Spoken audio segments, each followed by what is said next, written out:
Kafarat sembahyang ini awal saya tegaskan dulu, ini termasuk persoalan yang terjadi perbedaan di sana. Dia termasuk persoalan khilafiyah di antara masyarakat ya.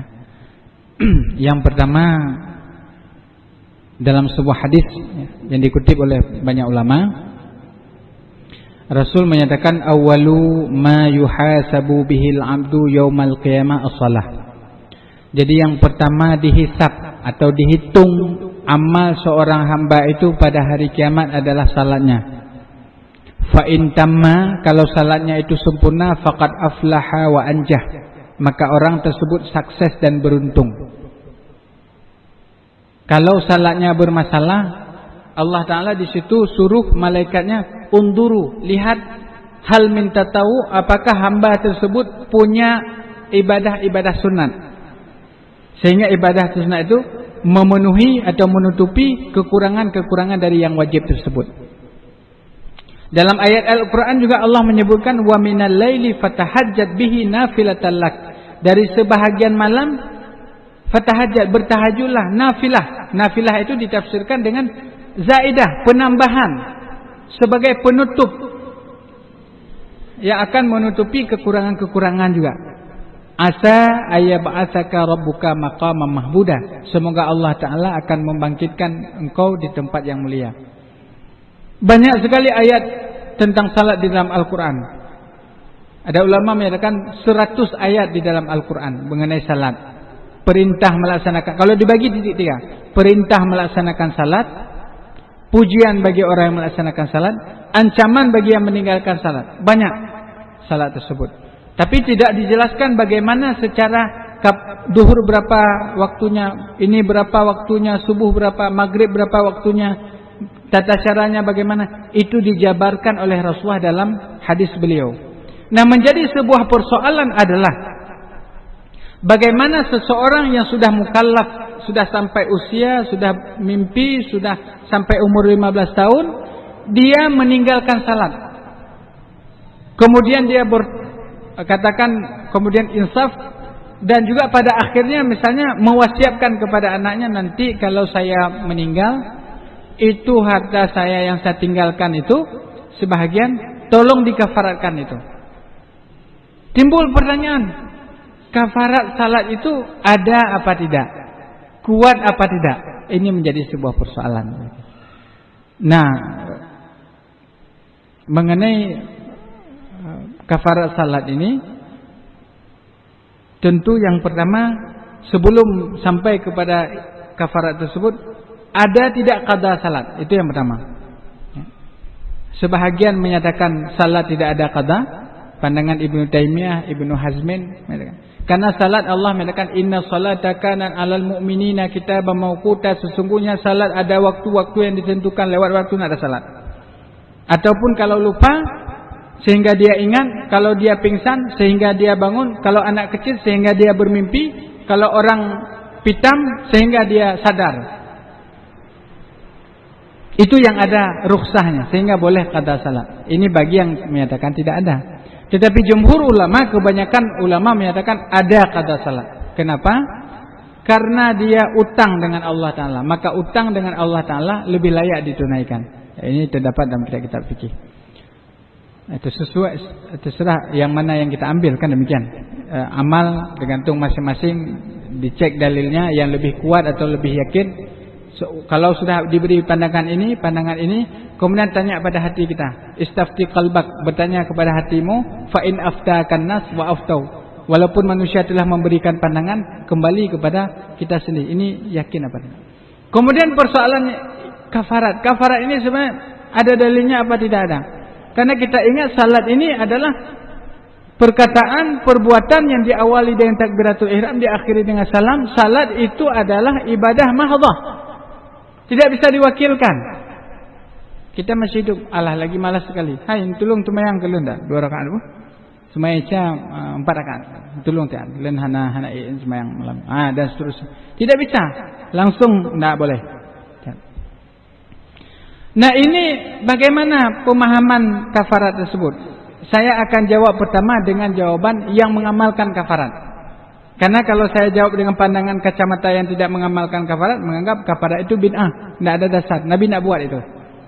Ini kita itu. Jadi dalam kitab I'anatul Talibin itu disebutkan di sana adanya kafarat itu waf'alaha as-subki. Jadi yang mengamalkan kafarat itu atau mengqadakan salat untuk keluarganya itu subki. Subki ini adalah Tajuddin Subki. Dan kalau kita cek itu mazhab Syafi'i. Tapi itu pendapat pribadi beliau. Kemudian kalau kita cek lagi ke dalam, itu mazhab Hanafi punya. Bukan mazhab Syafi'i.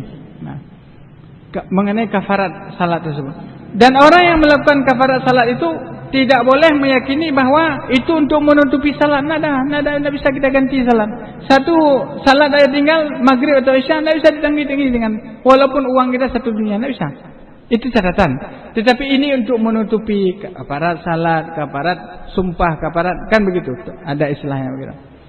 Nah, dari sana diambil pemahaman tersebut karena Imam Subki melakukannya, karena sebagian ulama mazhab Hanafi melakukannya. Karena sebuah keyakinan yang dibangun bahwa man qallada aliman laqiyallahu saliman. Orang yang mentaklid orang alim, orang yang mentaklid orang berilmu, dia akan berjumpa kepada Allah dalam keadaan selamat. Dalam Al-Quran fas'alu ahla zikri, bertanya kepada ahla zikri. Jadi taklid, apalagi ini seorang subki, Imam Subki katanya. Tidak percaya dengan Imam Subki. Kalau kita tanya.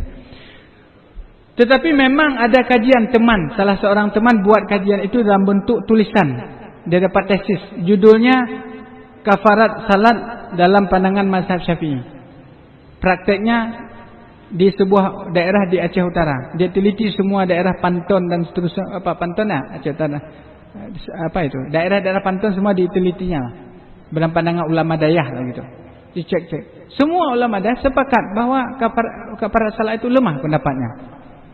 Lemah. Kalau kita cari dari Al-Quran dari saya sebutkan 6.326 ayat tadi, kemudian yang hukum 400, 100, tidak ada persoalan kafarat disebutkan. Kita cari hadis, tidak ada disebutkan dalam hadis sama sekali.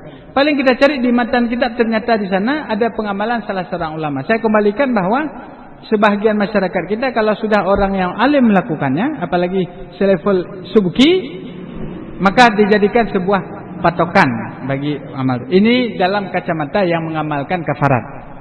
Kalau kacamata yang tidak mengamalkan kafarat, Nabi nak buat, sahabat nak buat, tabi'in nak buat, berarti ini bid'ah. Nah, ini ada pandangan demikian. Jadi kalau di Timur Tengah bagaimana? Di Mesir ada. Saya lihat mungkin di Mesir tidak ada barangkali kan.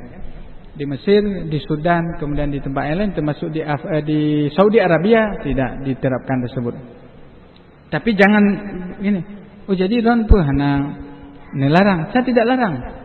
Saya sebutkan dalilnya ada. Yang pakai itu pakai taklid kepada Imam Subki dalam kitab I'anah itu karena ada. Tapi diteliti dalilnya kuat. Dalilnya yang sudah teliti sampai kesimpulan lemah karena jauh sekali dia teliti. Sudah disidangkan begitu. Itu pandangan beliau. Saya cuma mengutip saja. Jadi dari sana kalau ada wasiat. Nah, kembali kepada wasiat tersebut. Wasiat ini maksiat atau tidak? Ini. Kalau yang perlu kalau sudah meninggal itu dimandikan, kemudian dikafankan, kemudian dikuburkan, disalatkan, itu yang wajib. Kemudian menyelesaikan utang piutang, itu yang mesti. Nah, kalau memang kafarat itu termasuk utang piutang menurut yang bersangkutan, ini mungkin lain. Kalau sudah diwasiatkan, kalau orang tua kita wasiatkan, ini terserah kembali kepada kita masing-masing. Termasuk masalah kenduri orang meninggal. Ada kenduri apa tidak? Sebagian menganggapnya bid'ah, sebagian menganggapnya makruh, sebagian menganggapnya sedekah. Itu beda-beda konteks. Dan saya pikir persoalan-persoalan seperti itu memang kita tidak sampai kepada masing-masing ada ijtihad sendiri yang tidak yakin dengan itu sama sekali. Ada karangan Dr. Andes Ustaz atau Aliwari menulis hadiah pahala amalan rekayasa. Itu beliau tulis pandangan.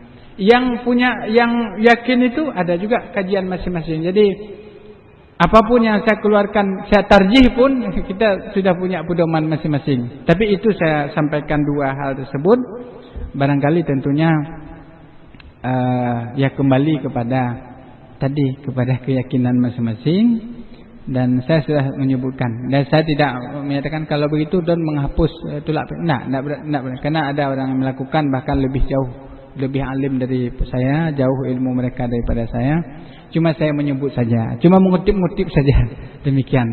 Sedangkan fatwa ditanya kepada yang lebih, istilahnya yang lebih bertanggung jawab. Karena nanti kalau kita fatwa ternyata dalam fatwa ini sudah terjadi benturan-benturan, ini saya pikir tidak dalam kapasitas